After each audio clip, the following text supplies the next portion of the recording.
back to Canada's Boxing Channel, and you will see the return of Jamie, who's been absent for a couple of weeks, catching up on life in general. Welcome back, Jamie. Really, really good to see you, man. And you, mate, and you.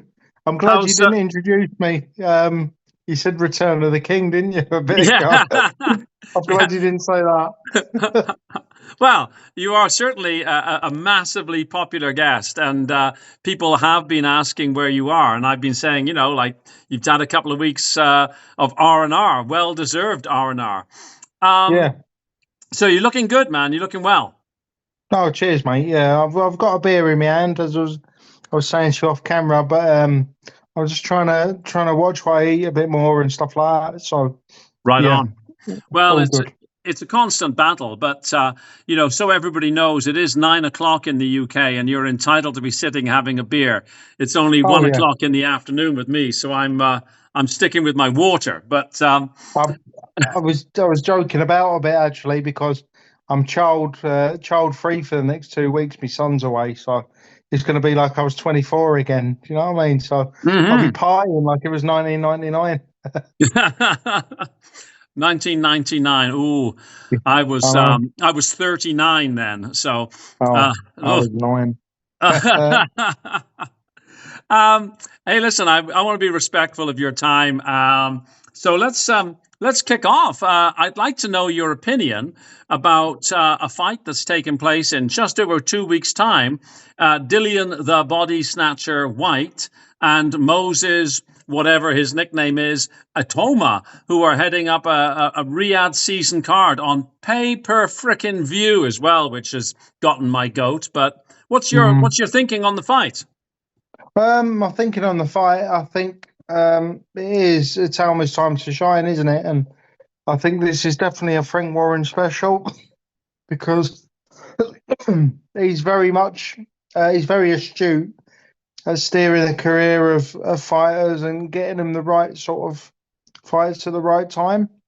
Now, depending on your stance on Dillian Whyte and whether you think he's completely past his sell-by date, he's a name, isn't he? And that's what Frank Warren's good at, negotiating, getting the names on the record and just sometimes making the record look a little bit more impressive aesthetically than it actually is. He did it with Ricky Hatton for years, fighting old faded sort of ex-champions, the likes of Vince Phillips, Ben Tacky, fighters like that. But they all went on the record and they led up to his ultimate win against Costa, and I think that's the sort of territory that Frank Warren wants to take Itauma towards. Maybe a lot quicker than Ricky got to the top, which I don't necessarily agree with because he's only 20. What's the rush? But he's certainly a talent. Dillian Whyte, I do actually think he'll come out and he'll give it his best because he's slimmed down a little bit, hasn't he? Whether that's by honest means or dishonest means, because personally he shouldn't even really be in the ring, should he? He's like a 4-time. He's had drugs in his system 4 times. He's popped hot and everything, so he shouldn't really be in the ring. But if you're going to allow him to box, at least get in good shape and give Moses all he can handle. So whilst I still think Moses wins the fight, it's going to be a right uppercut. He's probably going to throw it going backwards, and just look dead impressive doing it. I think Dillian Whyte will try and give him a little bit more resistance than other fighters have. So that's my opinion. Yeah, I think. Well, I want very much for Dillian to actually give Moses as much of a test as possible. And my reasoning is, if Moses just blows him out in a round or two, I can't see how that really helps Moses develop. And also, I don't like fighters who are super hyped. A guy's in 10 or 11 fights and he's being spoken about as the next coming, right? So that always kind of rubs me the wrong way. But Dillian, 37, he's looking in good shape. But hey, it's like you say, looks can be deceiving, and Certainly. Dillian's been susceptible to the uppercut throughout his career, right? Yeah, and that's how I see it. So I see Yeah. it playing out. It's going to be an uppercut. You're most susceptible to the punches you don't see coming, and that's the Itauma all over, isn't it? He's quick and he's flashy. There's a lot of substance there as well, but I think he'll hit him with a shot he doesn't see coming, lights out. That's what I think will happen. Well, Um, AJ stopped Dillian with an uppercut, if I remember correctly. Fury stopped Dillian with an uppercut. yeah, And of course, Itauma is a southpaw as well, so that's going to be even more difficult for Povetkin Dillian. as well. What was that? Povetkin knocked him out with an Yeah, uppercut as well. Povetkin. Yeah. So like that's his kryptonite, right? He's weak there. Um, Yeah, yeah, I, I, I, I kind of want to see somebody really, give Itoma a hard time, like, at least choppy waters, right? yeah, Maybe not necessarily drop him, but really test his chin and really put him on the back foot. Let's see what Itoma's all about. He might be great. He might be like, yeah. world class. On the other hand, he wouldn't be the first super hyped fighter to come out of the UK or to come out of the United States, for that matter, who's kind of like, So, all hat and no cattle. yeah, yeah. All fur coat, no knickers. I mean, that's the thing, isn't it? It's all right saying we want him to have the resistance. What if there isn't anybody at the moment who can give him that resistance? The difficulty is we've not got many middle of the road fighters heavyweight at the moment. Hmm. Everybody seems to be focused on the concentration at the top, and everybody at the top is just waiting for that Usyk fight, or they're waiting for a Saudi payday. Nobody's going to want to risk their record against the Talma, and that's why Whyte has come out, and he's come out of the wilderness, hasn't he? He's Yeah, not boxed in absolutely ages. Perfect opportunity for him to get his name back on the map. And if he loses, he's in a win-win situation, really, because if he loses, everyone's going to turn around and say, "Well, he was shot anyway." You know yeah, what I mean? He no, was I done. agree. So Um, yeah, last chance saloon for Dillian Whyte, really. yeah, and if he puts up a good performance, let's say he takes Moses into, say, round 5 or round 6, and he really goes down swinging, Turkey might even throw him another bone, put him on another card. You never know, right? Well, exactly. And I think he needs to curry favour a little bit, and he needs to give a good performance, certainly, because he was frozen out, I believe, because he didn't really assist with the The Fury fight. market. Yeah, with the Fury fight, the marketing. Yeah, Yeah, so he no, really needs absolutely. to, yeah, return home with his tail between his legs, put up a good performance, and yeah, Yeah, give the Saudis something to be grateful for in terms of Dillian White and give him another opportunity. you're totally right, though. Every fighter seems to be sort of like marking time and, let's see what's happening with Usyk and Dubois. And well, like we've got AJ parked up. Fury doesn't seem to want to fight anybody other than maybe Usyk. Usyk himself is, and then we got Parker. I mean, Parker hasn't had he had one round against Martin Bakoli. Yeah, But he hasn't fought since, like, was it March of 2024? What are these it's guys not doing? fair at all. It's not No, fair, is it? but Um, he was screwed over in my eyes with Dubois. me I too. don't, and I don't want to. Well, I'll just say it. I think there was some dishonesty there. Hmm. I'm not saying there was. It's just my opinion. It's not the opinion of anybody else. I believe there was some dishonesty there, and he needs rewarding. Whilst I think Caballero is the stiffer opposition for Usyk, just because he was sort of next in line for a shot at the world title, well, that needs to be honoured. I Joseph agree. Parker, I think, yeah, Usyk could deal with him handily, and then we could all move on. But and that's another thing, Bob. I know I'm going to go off on a tangent here a little bit, but with the Saudis, whilst see, I've been a bit hit and miss with the Saudis because I'm like, oh, they're great, and oh, they're bad. Well, he started mouthing off again, hasn't he? And going, well, we're not interested in seeing Parker fight. Right, well, okay, you're not interested, but I, with respect, I don't really care what you think. You're putting the money up for these fights because you want to do it. Nobody's forcing you to. So you don't really. You're the proprietor. You're the CEO of Ring Magazine, and I don't recall. As much as everyone wants to slate Oscar De La Hoya, Oscar De La Hoya never really got involved in boxing matters Yeah, when he no, I was agree. head of the Ring Magazine. Yeah, so keep your nose out of it. You are part of the. You're a real part of the boxing fabric now, and you need to be more impartial. If you're not impartial, I'm not really interested in what you got to say. If you want to put money up, do it. But at the end of the day, he's earned his position, so he needs to get the fight. I'm not interested in Jake Paul and bloody Oh, Anthony Joshua and all that crap. yeah, no, it just seems like, I know there's no fairness in boxing, but it seems No. fair to give Parker his shot. I mean, Hmm. I think that there was shady dealings going on to screw Parker, and honestly, my own view, and I did a video earlier on.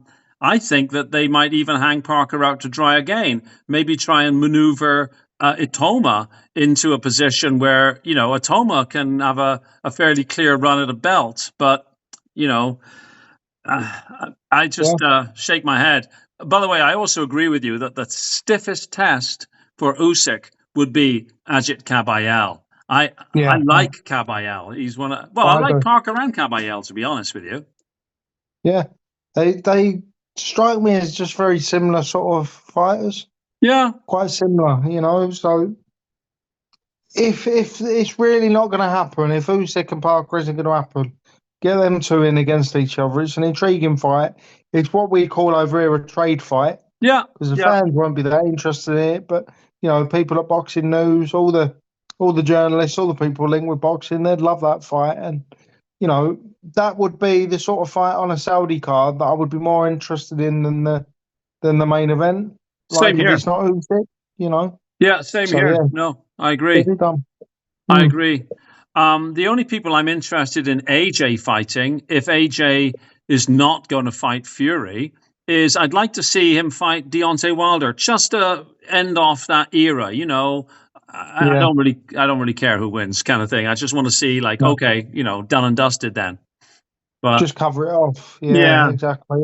I'm not. um, Go on. Sorry, Bob. yeah, no, no. I was thinking on the card, the Itauma and Whyte card. There's this other interesting heavyweight fight: Philip Hrgovic and David Adeleye. Now, David Adelaide apparently asked for Philip Hrgovic, which struck me as a bit odd. What's your thinking on that fight? Well, fair play to him if he's asked for it. I don't think. I think he's got a bit of a death wish, to be honest. I don't think Adelaide's all that. I don't think he's that skillful. Um, he's just got that sort of relaxed style, hasn't he? Where he drops his hands a little bit low and maybe looks a little bit more flashy than he is. And I think being with Adam Booth as well gives that illusion that he's something more special than he is. But I don't think he's any great shakes. Hrgovic,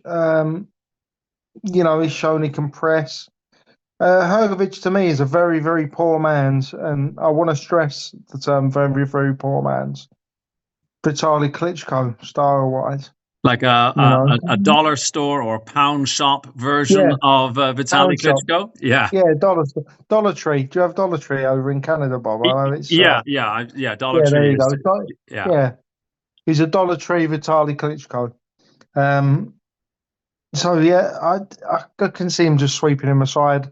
He was a very, very competent boxer. It's just Daniel Dubois he weren't going to be denied that night, was he? He was just going to press and press and press, and he showed some minerals. Yeah, he also But showed some headbutting skills, if I remember I know correctly. that. Yeah, I Yeah. know. Yeah, He came out and he yeah, gave him a few Glasgow kisses, as they say. yeah. Andy be happy with that, wouldn't Yeah, yeah. So you think that that Hrgovic is going to be able to win over Adelaide, maybe inside the distance? he? Yeah, I reckon he'd stop him. To be honest, Yeah, I think he'll have that. Adelaide, fair play to him. I do want to say, if you're asking for that fight, you're obviously very confident in your abilities. So I do wish him well. I've got no ill will towards Adelaide. I just don't think he's as good as maybe he thinks he is. But if he can pull it off, Oh heavyweight yeah. division's wide open. Who's waiting for you though at that level? Fabio Wardley. I don't think you want to go near him, to be No, honest. So, I mean, if Adelaide pulls a rabbit out of the hat and manages to beat Hrgovic, who would be next for Adelaide? That'd be an well, interesting. he'll avoid the Fabio rematch, won't he? I Because would think so. yeah, so maybe the winner of, would it be a backward step? Probably not, because Dillian Whyte shot. Maybe the winner of Dillian Whyte and Itauma? our boy Moses. Yeah, Yeah, maybe. which raises another interesting question. If Moses Itauma can get through Dillian Whyte, which everybody seems to think, that he will, who does Moses Itauma fight next? I have my own theory on this, but I'd like to know what you think. Right. You have to say again there, Bobby. Cut out a little bit while you was telling me. Say again. So I think if Moses Itauma gets through Dillian Whyte, I have an idea who he will fight next, but I'd be interested to know who you think Moses should fight next. If he beats White, I'd like to see him. To be honest, I've jumped on the hype train. I've jumped on the old bandwagon, haven't I, with Moses, and I won't deny that. I think he's quality. But now the Mike Tyson record's not up for grabs. I'd like to see him slow down a little bit. So if he beats White, which I do believe he will, sterner tests do away. I don't think he needs to be aiming for Josie Parker and the like. Just slow down just a little bit. Put him in with. Do you know what? Put him in with a winner of Dave Allen and Magmadov, because that's another fight that was announced this week. Magmadov is absolutely horrible. I actually believe that Dave Allen, if he has the discipline to do it and the discipline to train, I think he can beat Magmadov quite handily. Right. So if he does that, get him in there with Moses and just watch Moses, just sweep aside everyone. You're young enough. Do an Usyk, but just at a very, very lower level. Yeah, yeah. Clear British, clear European, and then go for worlds. That's what I want to say. Okay, that makes sense. The guy I had in mind for Moses Itauma would be Martin Bakole. That's who I was thinking. Martin Bakole, he was the test for Jared Anderson, and Jared Anderson didn't pass that test. But I wonder, would that be an interesting fight? Now, I think Bakole might be looking for work because apparently Boxer is not even returning Billy Nelson's calls. So they're not returning anyone's calls, to be fair. I watched Billy Nelson give an interview, and he was asked about Bakole, and I won't try and imitate the Scottish accent, but he was saying that he hadn't received a phone call back, and it's been 10 weeks he's been phoning Ben Shalom, and he hasn't gotten an answer.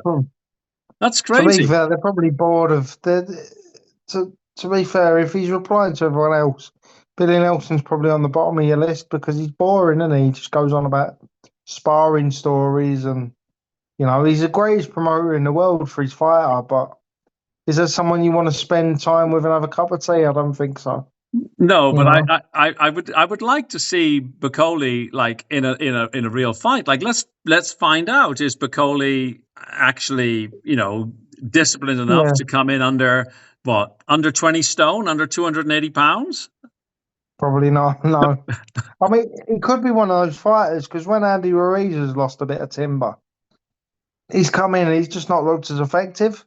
That's true. So I don't know. Some fighters that he'll be comfortable with that sort of weight. I don't think coming in over 300 is effective because he looked absolute pony against Joseph Parker, didn't he? But I mean, I don't, to be honest, I don't actually know how that fight was allowed to take place. Like, the guy flew across the continent of Africa on a Hmm. commercial flight, was jet lagged, probably dehydrated, and looked like he just stepped away from the buffet. Um, like, how was that allowed? Like, honestly, there's a point at which you're so unfit, you're not fit to fight, right? Yeah, the Saudis can do anything though with that money, can't they? They're Yeah, laws unto themselves. I hate to say it, So but I think you're right. Yeah, yeah, yeah. Um, big time. we touched on Makhmudov, who I maintain Makhmudov should quit boxing, go down to California, walk into any Hollywood studio, and say, "I'm here." Like Yeah, he's like the ultimate Bond villain, right? he Um, looks like a Bond villain, doesn't he? He yeah, does. he's. He looks like a henchman. Oh yeah, like, how is this guy not a movie star? Like, how is this guy not in action movies? Um, If they were sort of recasting Richard, what's he called? Richard something. Jaws. oh right, yeah, yeah, He'd yeah. be a credible Jaws, wouldn't he? I'd be credible in any of these action movies where you want this really evil, bad guy looking kind of guy. Yeah, But do you think Dave Allen's got the measure of Makhmudov, eh? I do because Mahmoudov is shit. He's shit. I was surprised when everybody was hyping him. He's all arms. He's the modern day Robert Hellenius from yonks Yeah, ago. Robert Hellenius managed to get a European title, but he was awful as well back in the day. Just all arms. There's some fighters that are just too tall to be boxers. Stick to basketball because you just look like an octopus. Um, Dave Allen, if Dave Allen's disciplined, he can get inside those arms and break him down. But because that's what Caballero did yeah, of effectively. course, Just yeah, beat him to the punch, yeah, yeah, and well, Dave Allen is nowhere near the level of Caballero, but I just think anyone who's pressing can sort of not give Magmadov the range. I think they can give him a ton of trouble. And Dave Allen, with all this newfound confidence from beating some, central area level fighter from Romford, confidence can work wonders. So yeah. That makes let's sense. see it happen, Dave. Come on. The worst fight imaginable just popped into my mind: Go on. Makhmudov and Akoli. Yeah. Well, I was the worst. If we're talking about fantasy matchups, the worst fights you could imagine would be a combination of Henriak in one day, Lawrence Okoli, and Johnny Nelson. And that's I, nightmare fuel, isn't it? I mean, I nearly spat my water all over my desk here. Yes, well, there you go. that would be horrible, wouldn't it? Yeah, Um, touching on Lawrence Okoli, I know some other channels have hyped him up, and ooh, he's going to be great. Honestly, I'm not seeing it. Are you? Like, even though he's now no, a full-fledged heavyweight, I'm just not seeing it. no. Well, we've seen it. It's not about not seeing it because we've seen it. He's been a world champion, so he's already achieved. But he's not going to do anything at heavyweight. He looked quite lackluster in his last fight. He didn't really come in particularly great shape, even though you know, he's quite tall, isn't he? So you'd think he'd carry the weight a little bit better, but I don't think he looked particularly conditioned. Um, and his style was just awful. There's Yeah, nothing entertaining about that. And in this current climate, entertainment is obviously key because you've got the likes of Jake Paul making money, and he's a complete no mark. So that's what the Saudis want. So yeah. if entertainment's your bag, then Lawrence Okoli's not at the table. I mean, they're talking about Jake Paul and AJ. I just can't believe that, and I don't even want to spend time thinking about it. I see also that Tony Yoka is being spoken about as a potential AJ opponent. Um, Yeah. Tony Yoka hasn't. I mean, I know he's also a Olympic gold medalist, 2016, I think. Hmm. And I'm sure that's Should have how been it a would be silver marked. though, Bob. Hmm? Should have been a silver. Should have been a silver. Joe Joyce beat him easily in that Yeah, fight. well, you could argue that Anthony Joshua should have not gotten the gold as well, right? But I No, guess exactly. that's how it would be marketed: gold medalist versus gold medalist. But Mhm. Tony Yoka, I would imagine if AJ can't beat Tony Yoka, well, AJ should then really just retire and spend his hundreds of millions of Yeah, pounds. exactly. To be honest, at this juncture in his career, it's not very often you let me say this. Just go for the Jake Paul fight because he's not doing anything at top level. If you want to carry on fighting, be a prize fighter. Fight for the biggest prize you can get, and the biggest prize is Jake Paul. But make sure that it's not in the script, like you're not part of the Yeah. script. Go in there and knock him out after 30 seconds and give the world a present. Oh yeah. No, I mean, Yeah, if that fight, Jake Paul and AJ, was made for real, I would not believe it unless Jake Paul got iced out within. Well, I'll be generous. Within the first round, he has to be iced out. Like, there's no way he should. otherwise it's a fake. Yeah, Otherwise, it has to be scripted. Like, there's some yeah. rule that AJ is not allowed to hit at more than 30% power, or I don't know how they fix these things, but that would just be that would be just nonsense. And I would just shake my head. I refuse to believe it can happen. I know. But I don't want to. I mean, boxing. I go through periods in boxing, and it's one of the reasons why people haven't seen me for a little while. I just get a bit jaded with boxing sometimes. Like we have bombardment of things like Talksport over here in the UK. Not giving people like Usyk the credit that they deserve, yeah, and you just take crap after crap, and you just get jaded. yeah. After a big fight, you just want to lay down. Do you know what I mean? And not think about boxing for a bit, Oh and yeah. that's I why it mean, disappeared. So all these big channels have got this narrative that they read from like a script. Like, why they can't just say Usyk is the very best of his generation. He's honestly thrashed us all, and we should all applaud him regardless of nationality. Like, I don't know why they can't do that.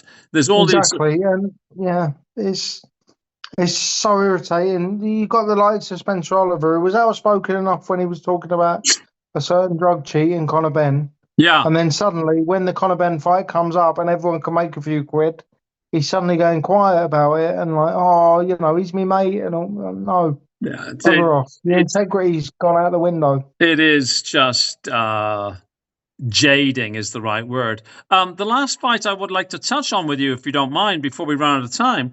I see Fraser Clark has been ordered as the opponent to Jamie TKV for the British title. What are your thoughts on that? And specifically, do you think that Fraser Clark should maybe consider hanging them up after that devastating KO that he had at the hands of Fabio Wardley? I do. Well, Jamie, I hate calling him TKV, because it's just easier saying his name. I know, like every I can't pronounce Shakiva. his name, so I don't.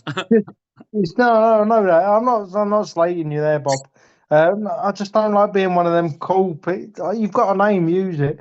Shakiva. That's all it is. But yeah, it's a fight that he can win, so I wouldn't hang him up yet. Fraser Clark's obviously a very competent boxer. He's a bronze medalist in the Olympics. Mm-hmm. I think the only curse that he has on his career was that he turned pro too late. Spent too much time in the amateur code. Yeah, spent too long. Yeah. Yeah, this is a fight for his legacy, It's not as well lauded as it used to be, obviously, the British title, but it's still very, very impressive. And it's something you can tell your grandkids about. So get in there. You don't have to go sort of head first. You don't have to sort of make it an exciting fight. Just get in there and employ your amateur skills. Jab Shakiva's head off, and you can win the fight. So, yeah, I don't think it's time to hang up. If the performance isn't as good, even in victory, maybe hang it up after that. But let's try and get the British title first. Yeah. Yeah, no, that would make sense. Of course, getting the Lonsdale belt, which is still, in my view, anyhow, a prestigious belt. But Shakiva Jamie Shakiba. There you go. Well done, Bob. I drink to you. See, an old dog can learn new tricks. So Yeah, Jamie definitely. Shakiba should be a decent fight. I would imagine that Fraser Clark should be able to prevail. But I'm just I guess what I'm sort of worrying about a little bit is the early onset of CTE. Yeah. And that KO at the hands of Fraser Clark that can't do the brain any good. You know what I mean? Well, the thing is with things like that, the damage is already done. Yeah, that's And fair play, fair you point. know what I mean? Like, we go on constantly about Del Chisora and we think he should retire. I do, but does it really matter at this stage? The damage is already done. Yeah. He can go and sit in his rocking chair, or he can carry on fighting. Things aren't really going to be any worse for him. He's still going to be a vegetable when he's. Sorry, that's the wrong way to put it. He's still going to be. It's still going to be detrimental to his health when he's retired. So yeah, I mean, just absolutely. earn a bit of money. Once the speech is thickening and that slurring, it's. I think the writing's pretty much on the wall. I agree. Yeah. I better not have any more of these then, Bob. Well, in my day, I was a semi-pro drinker, so yeah. But I see we're running up against our hard stop there, so I should shut this down. And thank you very much for your time, as always. Thank you, mate. I really enjoyed it. Thank you. Appreciate you making time in your schedule to come on, and we look forward to a resumption of our regular conversations. Yeah, defo. All right, Bob, you take care. Excellent. And all the best to everyone. Lots of love. Thanks, Jamie. Thanks, everybody, for watching. Bye-bye. Please like, please share, please subscribe if you can. And we will see you on the next video. Thanks so much for watching. Bye-bye.